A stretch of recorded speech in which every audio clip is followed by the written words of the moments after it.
I'm a butterfly. I'm a butterfly. And I'm actually flying. Don't pay no attention to the hand underneath me. I'm actually flying. 'Cause I'm a motherfucking butterfly. Yeah, yeah, yeah.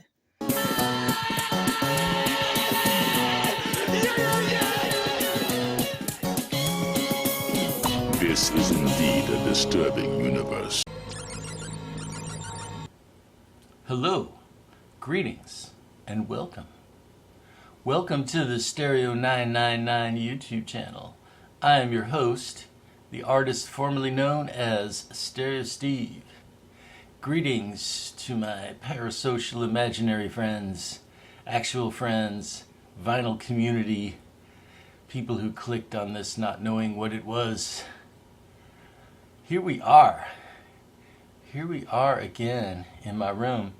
And yeah, this is like early Saturday morning that I'm recording this. So we'll see how quick I can edit a video and get it up on the site since I promised my legions of viewers a new video every Saturday.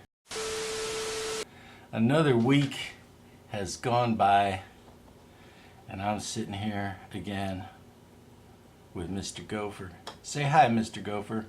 Hi, Mr. Gopher. So if you've been watching on a regular basis, you know that in April I just kind of went hog wild with Record Store Day.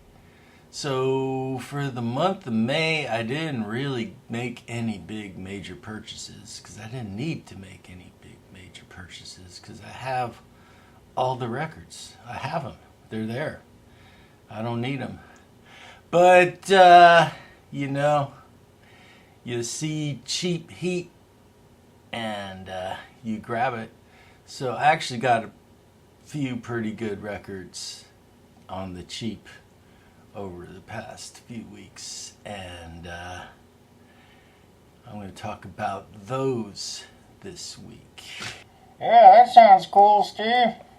Got some blues rock, some classic rock, kind of a little bit of everything, but we will see it. We will take a look.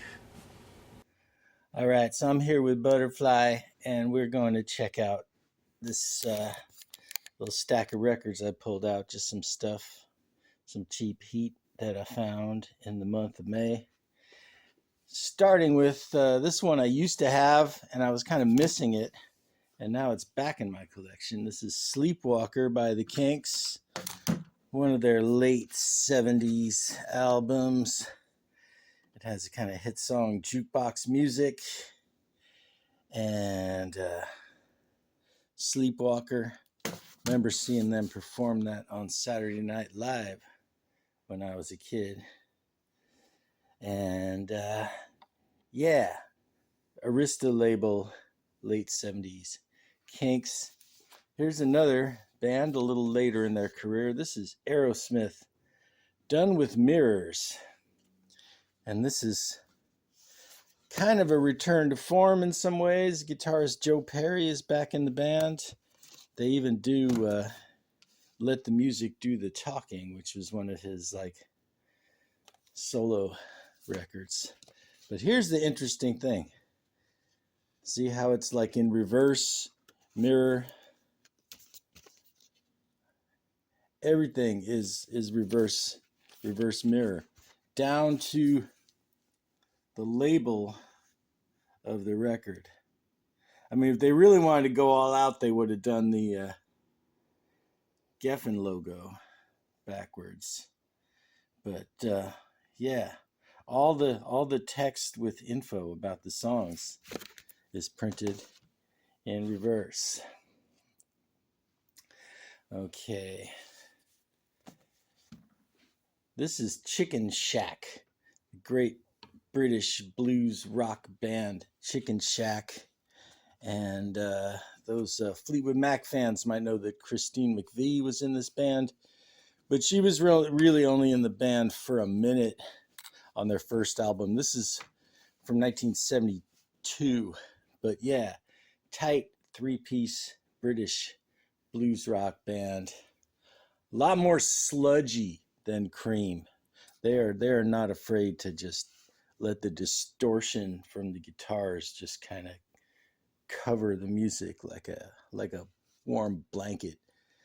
But yeah, great versions of Going Down. If I Were a Carpenter. I was really digging this. This is Chicken Shack. Yeah. All right. Here's one. Last week I was talking about the Canadian blues artist King Biscuit Boy. I found another King Biscuit Boy record. This one has kind of a cool, like, cloth cover. It's called, see? It's cloth. It's called Goodens. And again on the Paramount label. Not the Paramount Pictures Paramount label. Because I know there was a blues label, Paramount, that if you ever find any 78s of blues on the Paramount label, that's a huge deal. But no, this is King Biscuit Boy on the harmonica. All blues songs are about trains, man. Best of Savoy Brown. Savoy Brown. I kind of lumped them in with 10 Years After because they were both on Duram London Records. But Best of Savoy Brown with Kim Simmons on the guitar. They were named after the Savoy Blues and Jazz record label. And at one point, I think 2 or 3 members quit and formed a band called Foghat. Yeah, there's lots of fog out here in the bay, so wear your hat. Yeah, okay, let's see. Down, down, down, down. This is The Beat Goes On by Vanilla Fudge. Their second album, quite possibly their worst album, but it's bad in an interesting way. They're trying to do like a concept album. They're trying to do a concept album about like just the whole history of the world. And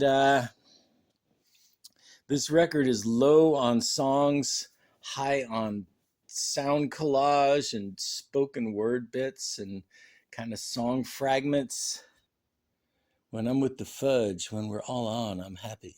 No one can say to me, this is how it was yesterday and how it is today, and it'll be like this tomorrow, because I know tomorrow is another scene. Yeah. You know, as you can see by all the little subtitles in the titles, this is just a montage. And, you know, I like experimental stuff. Sometimes the experiment fails. But here's the thing. 99 times out of 100, you see this record, and it's completely destroyed, and it's $1. But when I saw this copy, it is actually in really clean shape, and it was $2. I figured, yeah, I'll give this record another chance. And it's kind of growing on me. It's kind of growing on me. If you think of it as just kind of a little radio drama and not an album. Uriah Heep, Demons and Wizards. Yeah, Uriah Heep. They were kind of a real life Spinal Tap. English rock, good vocal harmonies, heavy organ sound, kind of prog adjacent, but maybe not really prog rock. But this was a gap in my collection. I was waiting to find it out in the wild for cheap, which is what happened here. But yeah, it's got the hit songs, Circle of Hands and Easy Living. And yeah, they're one of those bands like Grand Funk, where for years you've read bad reviews in Rolling Stone magazine or whatever, and then you listen to them and go, wait a minute, this is good. They lied to us, mother.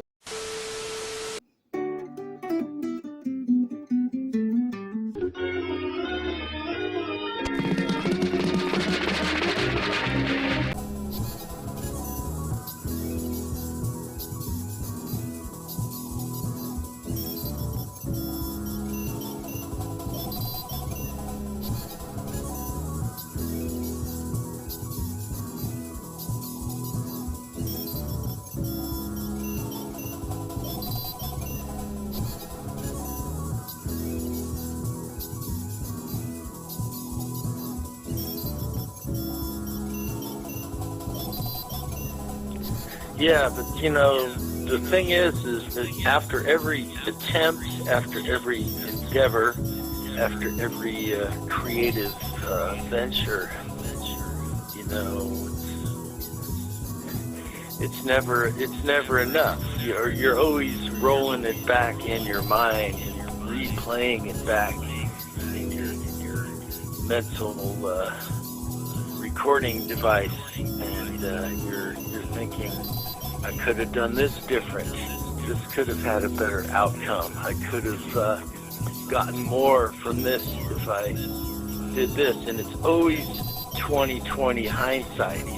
But, what you got to do is you got to just accept, the ups and downs of each adventure on the fucking movie of your life, and use the information and the, what you got from it in your mind and in your heart and soul to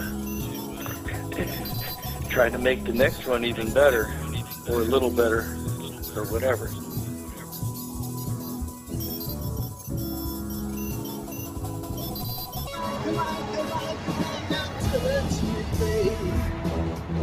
Can't you see that I am not afraid? What was that promise that you made? Why won't you tell me what she said? What was that promise that you made?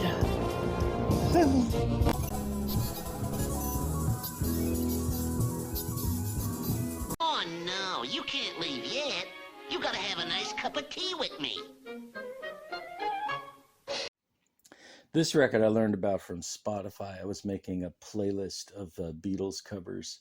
I was going to see if I could find the entire Revolver album and do it all in cover songs. And I was looking for a cover of George Harrison's Love You Too. And I found this version by Ronnie Montrose from his 1986 album Territory. And yeah, I mean, you know the band Montrose, or maybe Gamma, but the solo Ronnie Montrose records actually are pretty experimental. He gets into some kind of jazz fusiony stuff on this one, and there's some like orchestrations on the other one that I've talked about in a previous video. And yeah, a pretty cool version of the George Harrison song. I'll put a link to the playlist in the description. So yeah, the best of Woody Herman, double album on the MCA label, found it in a thrift store. And Woody Herman is one of the major players of swing music. I think Stan Getz, got his start playing with Woody Herman. But this is a collection of recordings that spans about 1939 to, I think the most recent one is 1950. But it's mostly early 40s, these recordings, which of course means that they originally were released on 78 RPM records. So a stack of 20 78 RPM records would be a lot heavier than this 2-record set. But this is classic swing era big band music. Good stuff. This is a weird one. This is a guy named Dick Glass, and he recorded this. It was released sometime in the 70s, but he recorded this in the 60s with Rick Derringer and the McCoys as his backup band. And then after Rick Derringer got more famous, he issued this album as The Glass Derringer, starring Dick Glass. And it's a pretty solid 60s rock record. I didn't listen to it that much. I only listened to it a couple of times, so I don't have like in-depth thoughts about it. But it sounded pretty interesting. It's not the heavy blues rock. It's more kind of hippie music. But yeah, moving right along. The guitars that destroyed the world. And this is one I'd always see in bargain bins. And basically it's a Columbia Records compilation with a neat little cover and some guitar heavy tracks. I mean, it's got the usual suspects, Johnny Winter, Carlos Santana, Mahavishnu Orchestra, Blue Oyster Cult, Edgar Winter. This is worth grabbing. Just put that cover in a frame. Okay, got a couple more. This is Blue Moves by Elton John. Again from 1976. And this record kind of marked the last gasp of the classic period of 70s Elton John. It's a very ambitious double album. There's a lot of orchestrations and instrumental tracks. You could see where this is kind of the hangover setting in after the party. You know, I mean, the most depressing song on the whole record was the single, which was Sorry Seems to Be the Hardest Word. And yeah, it was kind of a commercial flop compared to his other stuff. Of course, he came out around the same time that this record came out. I don't know if that had anything to do with it. Probably, because it was the 70s. All right, moving right along. Last but not least, Gary Moore. Gary Moore. Great guitarist, in and out of Thin Lizzy several times. He had a band called Skid Row. The 70s Skid Row was with Gary Moore. The 80s Skid Row was a completely different band. But this is a double album from the mid-80s. And he's basically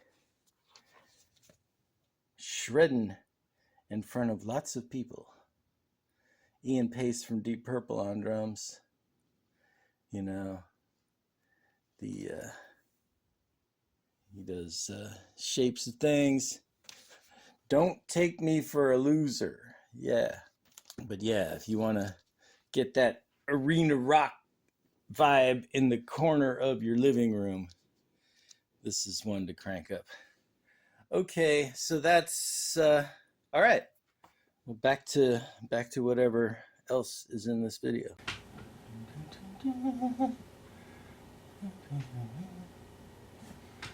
Butterfly, butterfly is flying through. Butterfly is flying up around.